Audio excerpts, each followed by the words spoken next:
നമസ്കാരം. ഇൻഫോട്ടിക്കിലേക്ക് സ്വാഗതം. ഹൃദയാഘാതത്തെ തുടർന്ന് ചികിത്സയിൽ കഴിയുന്ന മുൻ മുഖ്യമന്ത്രി VS അച്യുതാനന്ദന്റെ ആരോഗ്യനില ഗുരുതരമായി തുടരുന്നതായി മെഡിക്കൽ ബുള്ളറ്റിൻ.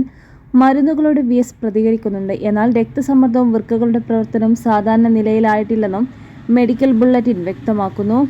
പട്ടം SUT ആശുപത്രിയിലാണ് അദ്ദേഹം ചികിത്സയിൽ കഴിയുന്നത്. ഈ മാസം 23 രാവിലെയാണ് ഹൃദയാഘാതത്തെ തുടർന്ന് VSനെ ആശുപത്രിയിൽ പ്രവേശിപ്പിച്ചത്. ഏറെ നാളായി വിശ്രമജീവിതം നയിച്ചു വരികയായിരുന്നു അദ്ദേഹം.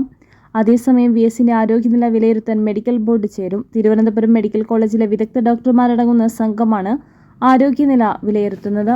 മരുന്നുകളോട് VS പ്രതികരിക്കുന്നുണ്ട്. എന്നാൽ രക്തസമ്മർദ്ദവും വൃക്കകളുടെ പ്രവർത്തനം സാധാരണ നിലയിലായിട്ടില്ല എന്നും മെഡിക്കൽ ബുള്ളറ്റിൻ. പട്ടം SUT ആശുപത്രിയിലാണ് അദ്ദേഹം ചികിത്സയിൽ കഴിയുന്നത്. തിങ്കളാഴ്ച രാവിലെയാണ് ഹൃദയാഘാതത്തെ തുടർന്ന് VSനെ ആശുപത്രിയിൽ പ്രവേശിപ്പിച്ചത്.